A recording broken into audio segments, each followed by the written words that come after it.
Yo, what's up guys? Chase the Bro here, and welcome back to another Dark Souls 3 DLC weapon showcase.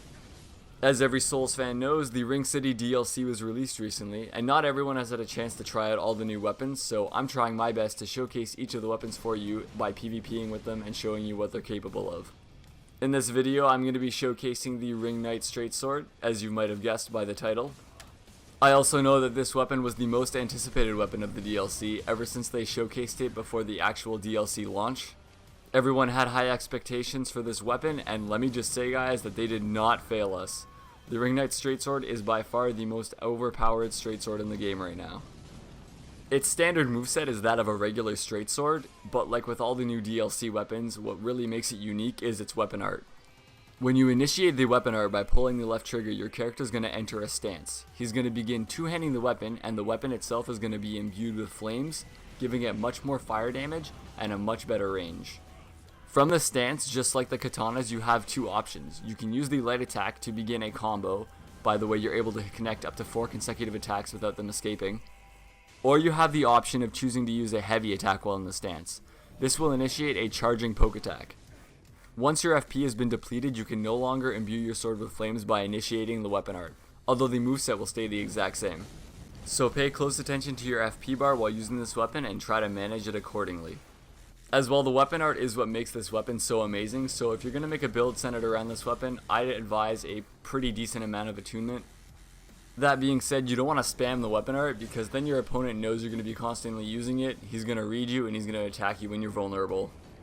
I always try to use it when my opponent's at half health because at that point it may just finish them off if they get stuck in the 4-hit combo, but if not, it's going to do a pretty decent chunk of their health regardless.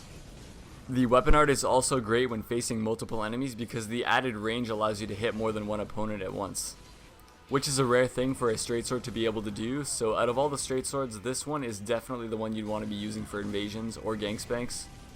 I'd also like to add that the 4-hit combo isn't that strong. It probably does around like 600 damage to the average enemy.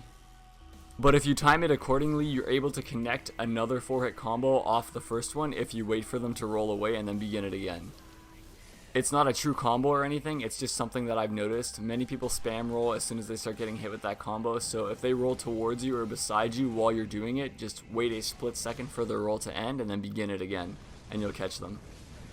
Alright bros, I'm going to bring you on over to my weapon and stats so you can see what I was working with for this video. Alright guys, let's take a look at the Ring Knight Straightsword. So when I first looked at this, the first thing that I noticed was that it had a B scaling in strength and a D scaling in dexterity. So I was really hoping that it would be fine to have for just a strength build, but again, it has the ideal damage output with a quality build. I know guys, another quality weapon. Why is it always quality? But whatever, it's a sick sword. Now it does get E-scaling in intelligence and faith, but honestly I was trying to up it when I was reallocating my points and it was really doing nothing for the AR, so don't even bother with that. Alright bros, talking about the stat layout, I have a quality build, and as you may have noticed I only have 39 dexterity. That's because that one extra point only gave me one extra AR, so it wasn't worth it in my opinion. You're going to also want a decent amount of attunement because you're going to be using the weapon art pretty often, so your FP bar can't be tiny. After that, I just distributed my points among vigor and endurance, and it's really up to you how you guys do that part. As for my other equipment, I kept the ethereal oak shield on me because I don't like the two-handed moveset of a straightsword, so I like that this allows me to use the weapon art while being able to still use a one-handed moveset. As an added bonus, it does have HP regeneration as one of its abilities, so that's great. As for my armor, I'm wearing whatever keeps me under 70% and has a decent amount of slash absorption, and of course, that includes the Ring Knight armor set.